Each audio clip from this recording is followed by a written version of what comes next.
everybody. Welcome back to Kingdom Lifestyle.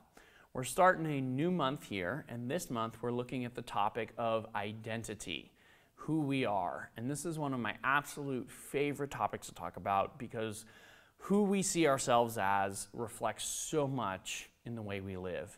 And if God can change the way we see ourselves, it has so much to do with the way we live.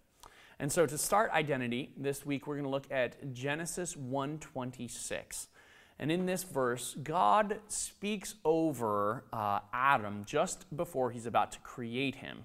And he speaks an identity and, in fact, a destiny over Adam as well. Here's what God says.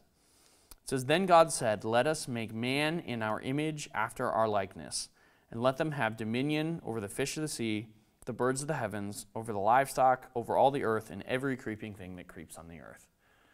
In that verse, we see two things. God giving Adam an identity, which is the identity that all humanity has, to have the image and likeness of God, and a destiny to rule over all the things on the earth. This is so significant because God is speaking as God the Creator here, and He's declaring a truth. In fact, I think it's so interesting because He speaks every other thing into being in this passage. He says, "Let there be light," and creates light with His words. But with humanity, He speaks an identity into being. And then He forms us with his hands and breathes His Spirit into Adam.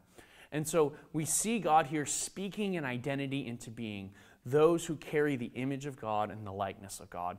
That is what we are. We are image bearers. And we are here so that when the world looks at us, they can see us and say, "That's what God is like. I see what God is like because I see Him in you." At the end of the day, that is the deepest element of our identity. We are created to be in the image and likeness of God.